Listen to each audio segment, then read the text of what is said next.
Did you know that after the age of 80, your risk of dying from a fall is 7 times higher than it was just 2 decades earlier? Or that loneliness at this age is as deadly as smoking 15 cigarettes a day? According to the CDC, falls are now the leading cause of injury-related death in adults over 80. And yet, no one warns you about what really happens once you cross that line. Not your doctor. Not your retirement planner. Not even your own family. Because here's the truth. Most people over 80 aren't dying from disease, they're dying from neglect. From isolation. From systems that quietly stop seeing them. This video will expose 7 brutal, medically accurate realities of life after 80, truths that society avoids, but that could save your life if you hear them now. Don't look away. You need to know this, before it's too late. Let me tell you something most people don't want to hear. Aging past 80 isn't what you think it'll be. I don't mean that in a doom and gloom kind of way. But as a doctor who's spent decades listening to patients well into their 80s and 90s, I've learned something important. No one prepares you for what really changes when you cross that line. You've probably done everything right. You planned for retirement, you tried to stay active, maybe you even followed every bit of advice about diet, walking, vitamins, keeping your brain sharp. But then one day, things start shifting in ways you didn't expect. And it doesn't matter how smart, or strong or disciplined you've been. Let me tell you about a woman named Gladys. She's 82. Used to be a teacher, taught for over 40 years. She called me one day crying, not because she was sick, not because of pain, but because she felt completely unprepared. And she said something I'll never forget. Nobody told me it would be like this. She wasn't talking about one big thing. It was everything. Her world had quietly, gradually changed. Friends were gone. Her daughter had taken over her medical appointments. Her hands weren't working the way they used to. The cashier at the store stopped making eye contact. It was like she had become invisible. And she was right. That's what happens. Nobody talks about the invisible parts of aging, not even doctors sometimes. We focus on the numbers, cholesterol, blood pressure, lab work. But not the emotional toll, not the shifting relationships, not the creeping sense that you're disappearing from the world you used to run. But I'm not here to scare you. I'm here because I think you deserve the truth. The kind of truth that gives you power, not panic. Because once you know what's coming, you can plan for it in a different way. A stronger way. And believe it or not, there's still so much meaning and even joy to be found, just in different places than before. You see, aging after 80 isn't just about your body. It's about your identity. Your community. Your place in the family. And the hard truth is, all of those things change, whether you're ready or not. Take something as simple as your social circle. I've seen it hundreds of times. People who used to host dinner parties, go to book clubs, travel with friends, they start realizing their phone rings less. People move away. People pass away. And before you even notice, the group you used to belong to is gone. Not out of neglect. Just time. Statistically, this is very real. About 60% of your social circle disappears between age 80 and 85. And it's not just from death. Some folks develop dementia and can't keep up conversation. Others stop driving. Some are moved across the country to be closer to children. The bridge group, the walking group, the Sunday potluck, they just stop happening. And what's left is quiet. Too quiet. The kind of quiet that gets into your head. Gladys said, I didn't realize how many things I only did because I had people to do them with. And that hit me. Because it's true for so many. When people stop calling, when invitations stop coming, when you have dinner alone more nights than not, it's not just loneliness. It feels like you're fading away. And loneliness, by the way, isn't just sad. It's dangerous.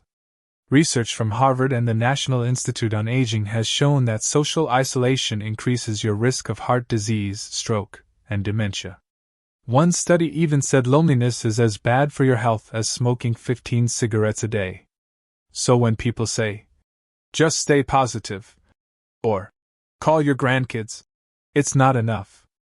The solution has to be deeper than that. Gladys found a way. She started volunteering once a week at a local food bank. At first, it scared her. She was the oldest person there. But within a month, she had friends again.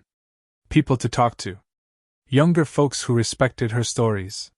She joined a book club at the senior center, not the same as her old group, but it gave her something to look forward to. She even got brave and joined an online discussion forum. Said she didn't know what she was doing with the computer, but she figured it out. That's the secret right there. Don't wait until the loneliness has already wrapped around you. Start building your new social world now. Not to replace the old, but to keep growing with the life you still have. Let me pause here, and I'll pick up right away with the next part. Now, let's talk about something that catches almost everyone by surprise: the shift in family roles. You spend most of your life being the one who takes care of everyone else. You cook the meals. You keep the holidays running. You help with the grandkids. You're the rock. The one people come to for advice, for help, for comfort. But somewhere along the way, the roles quietly flip. Suddenly your children start making decisions for you. Maybe they start managing your money. Maybe they begin talking to your doctor more than you do. Maybe they start speaking to you in that tone, soft, slow, careful, like you've become fragile porcelain. And that shift? It's hard. It can feel like a betrayal, even when you know they love you. Even when their intentions are good. Gladys felt it too. For years she hosted every Thanksgiving, every Christmas.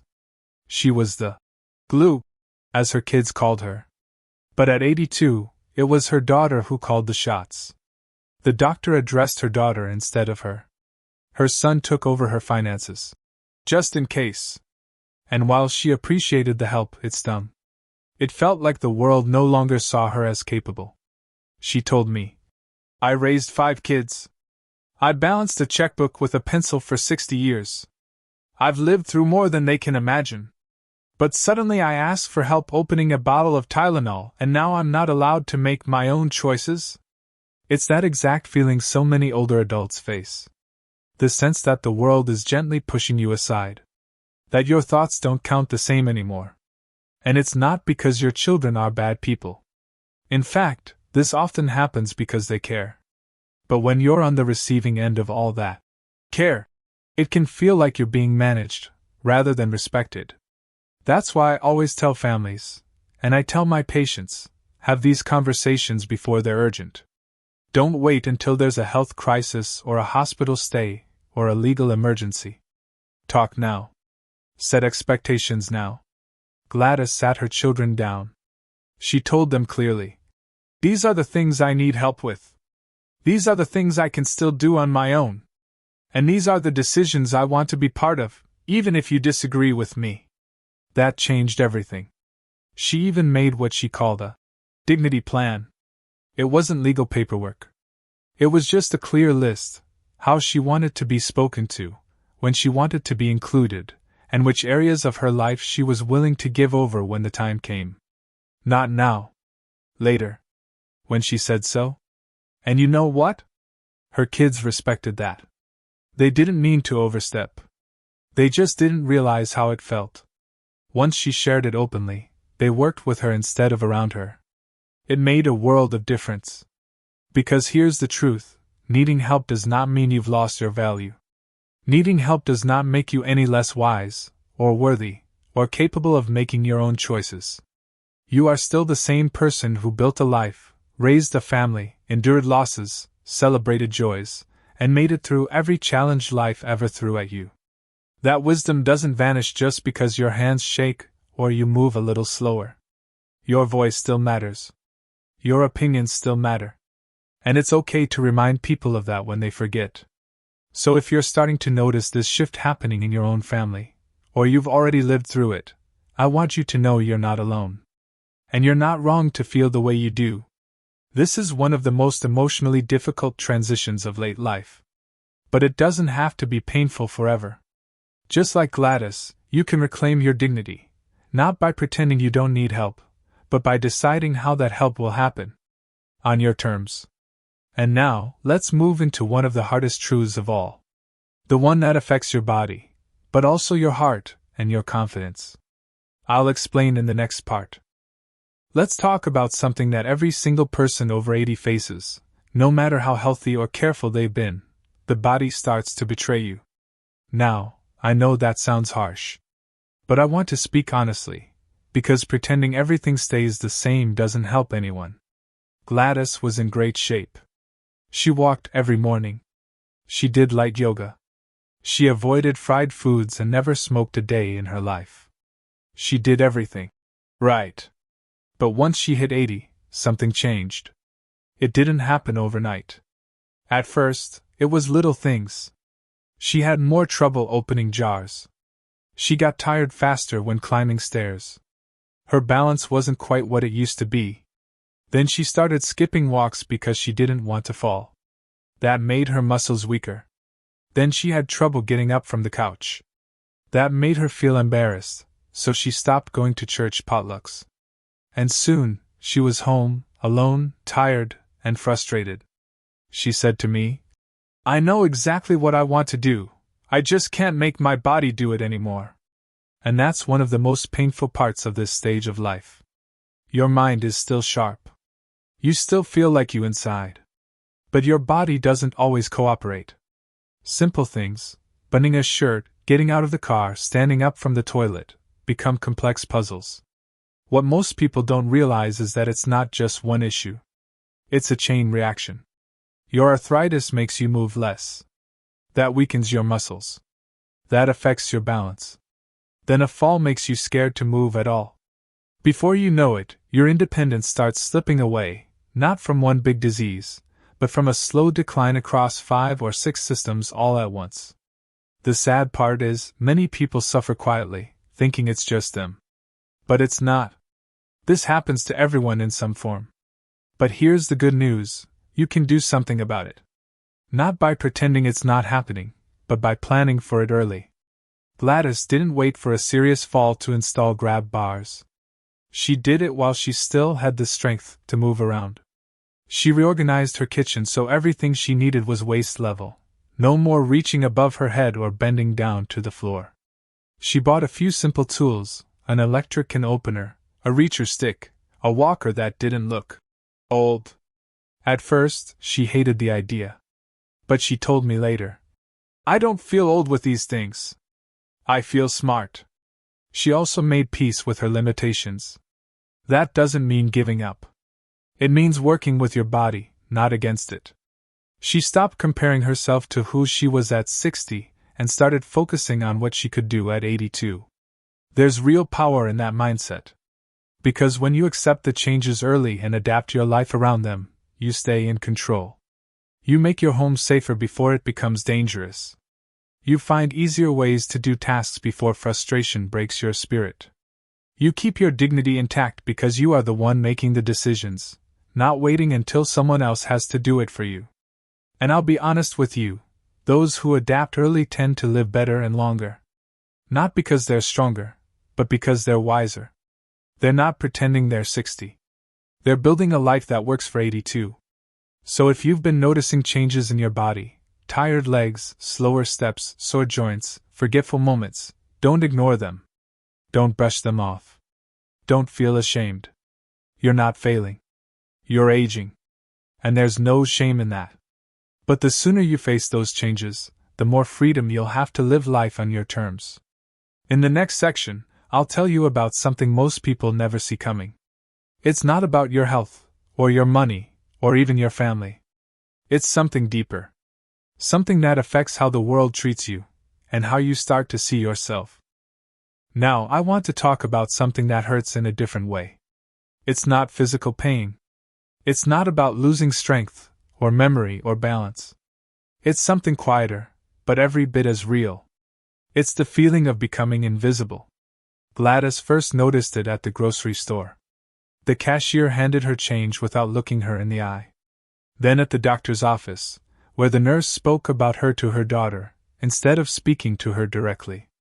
Then at restaurants, where servers asked her younger companion what she wanted to eat, like she wasn't sitting right there. At first, she brushed it off. "They're just busy," she told herself. But over time, the pattern became clear. People weren't just being rude. They were treating her as if she didn't count anymore.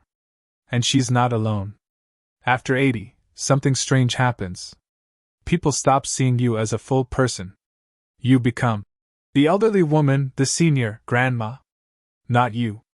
Not the woman who taught school for 30 years, or who raised 5 children, or who built a home from scratch. Society starts to treat older adults like background characters, well-meaning, maybe, but no longer essential. And it happens in the most subtle, painful ways. You get interrupted more often. Your stories are cut short. Your opinions are brushed aside. People assume you don't know how to use a smartphone or understand what's happening in the world. They speak slower, or louder, or with a forced cheerfulness that makes you feel like a child instead of an adult with decades of experience. And here's the most heartbreaking part. It's not just strangers who do this. Sometimes it's your own family. Gladys told me. I was sitting right there when they talked about where I should live next. As if I wasn't in the room. As if I didn't have a voice. That kind of invisibility? It eats away at your spirit. It makes you question your worth. You start to doubt whether your thoughts matter anymore. Whether you matter. But you do. You absolutely do. And Gladys found a way to take that truth back. She didn't stay silent. When someone spoke about her like she wasn't there, she gently interrupted. I'm right here. I can answer for myself. When her doctor started talking only to her daughter, she said, Please speak to me directly. I understand perfectly well. She also made sure her appearance said, I'm still here. She kept her hair neat, wore bright colors, stood tall, even on days when she didn't feel like it. And you know what? It worked. People started treating her differently. With more respect. More attention. And perhaps most importantly, she surrounded herself with people who did see her. Who valued her stories, her advice, her humor. She joined groups that didn't just tolerate older adults, they welcomed them. People who didn't just see her as old, but as wise, relevant, real. You have every right to expect that kind of respect too. You've earned it, through every year you've lived, every challenge you've overcome, every lesson you've learned. Your age doesn't make you invisible. It makes you invaluable. So if you've felt that slow fading, if you've noticed people talking around you instead of to you, I want you to remember this: you don't have to accept it. Speak up. Be seen. Be heard. And if the people around you won't give you the respect you deserve, find new circles that will.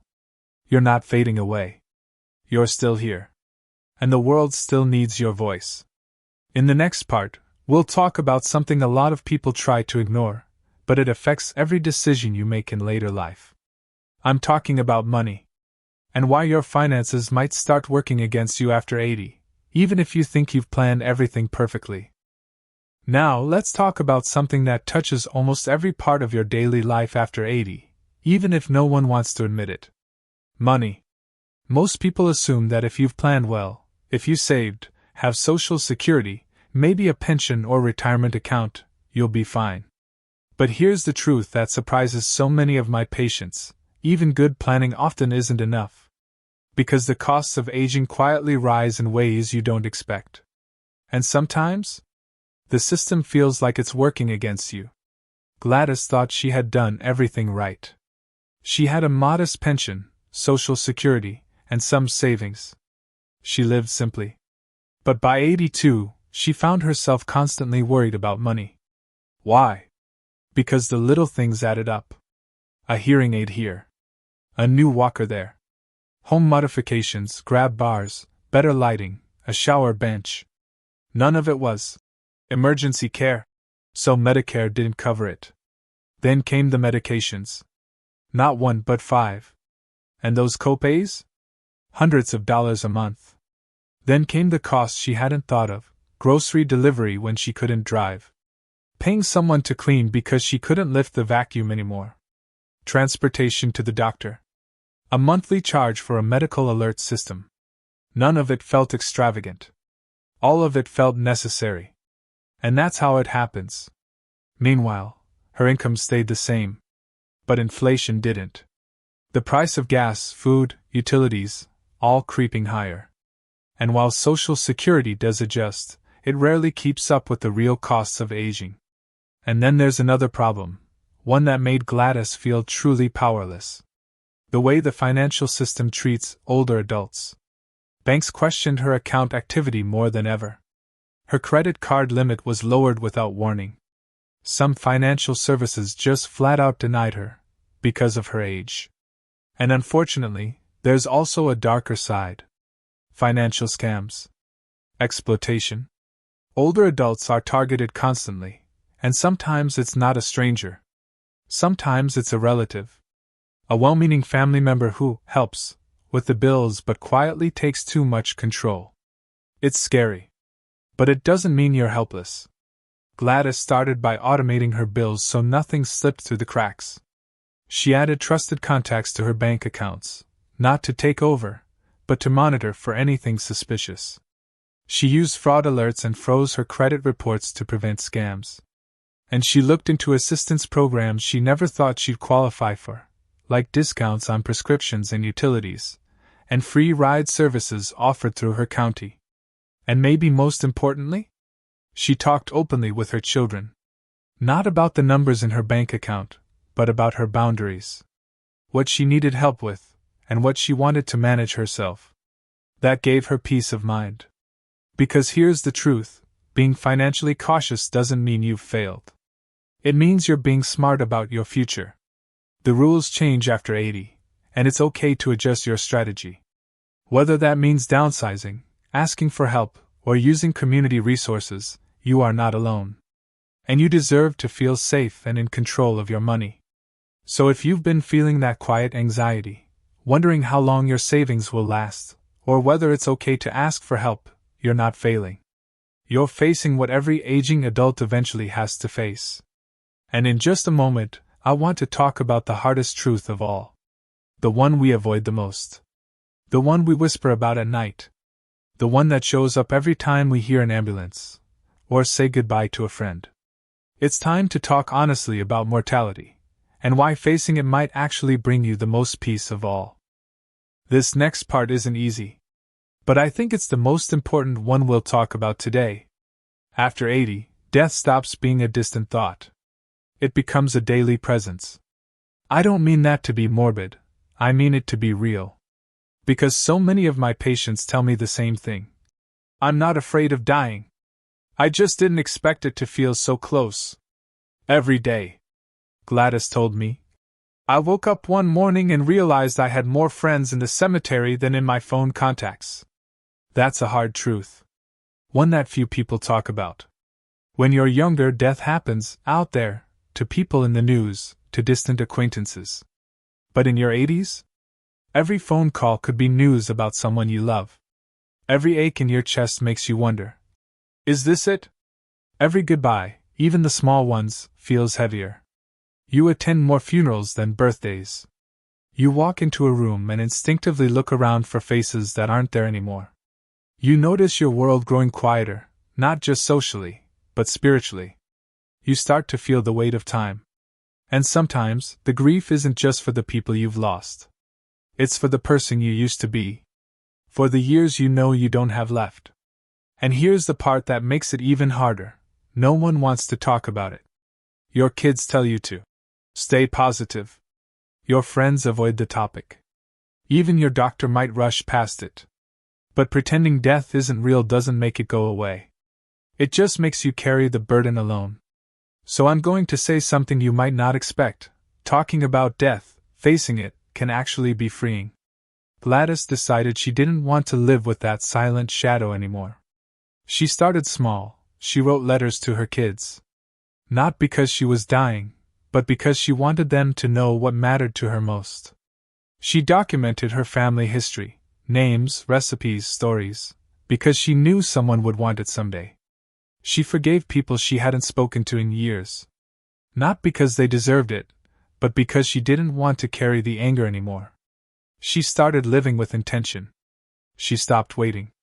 If she wanted to go out for a walk, she went. If she loved someone, she told them. She stopped worrying so much about what she looked like or what people thought. Time had become her most precious currency, and she spent it wisely. That's what happens when you stop running from mortality. You begin to focus on life in a whole new way. And yes, the sadness still comes. The fear still creeps in at night sometimes. But it no longer controls you. Because once you acknowledge the reality of death, it stops being a monster under the bed, and becomes a quiet teacher. It teaches you to love deeper, speak more kindly, and savor even the smallest moments. If you're living with that quiet awareness right now, that knowledge that time is shorter than it used to be, I want you to know, you are not alone. And you are not strange for feeling it. In fact, what you're feeling is one of the most human things in the world. In the final part of this video, I want to share something that may surprise you. Because even in the face of all these harsh realities, there's one truth that makes them all easier to carry. One truth that Gladys discovered, and you might too. Gladys once told me something that I think about often. She said, "Getting old stripped away everything I used to think made me strong. But underneath all that, I found something even better." That's the seventh truth most people don't expect. After 80, you might discover a kind of strength and wisdom you never knew you had. It doesn't come from lifting heavy things or solving tough problems like it did when you were younger. It comes from still being here. After all the losses, the changes, the challenges, you're still standing. And that means something. You've lived through wars, recessions, heartbreaks, joys, and more than a few close calls. You've raised families, buried friends, and made more decisions than most people will ever know. There's a quiet power in that kind of life experience. The kind that can't be taught in books or classrooms. The kind that only time can give you. Gladys found it in the smallest things. In the way she learned to laugh at her limitations. In how she stopped worrying about what others thought. In the letters she wrote to her grandchildren, full of advice, stories, and love. In how she started mentoring younger women at her church, sharing things she'd never had time to share before. She said, "When you realize no one's expecting anything from you anymore, it's actually kind of freeing. You can finally be who you are, without apology." And maybe that's the most surprising gift of getting older, the freedom to stop pretending. To stop proving. To stop chasing. And to start simply being. You don't need anyone's permission to matter. You don't need perfect health or perfect finances or perfect relationships to live with meaning. You just need to show up. With your wisdom. Your humor. Your heart. And your story. That's what Gladys did.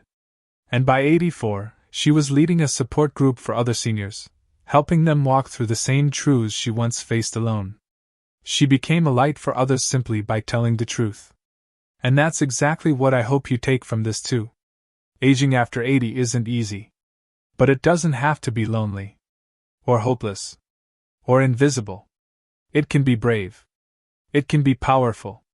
It can even be beautiful, if you choose to face it with open eyes, open hands, and an open heart. And if no one's told you this lately, let me say it clearly now. You are still needed. You are still valuable. And you are still deeply, deeply loved. If you found this helpful, give us a like. If not, type 0 in the comments, but if it was helpful, let us know by typing 1. And don't forget to subscribe for more helpful health tips.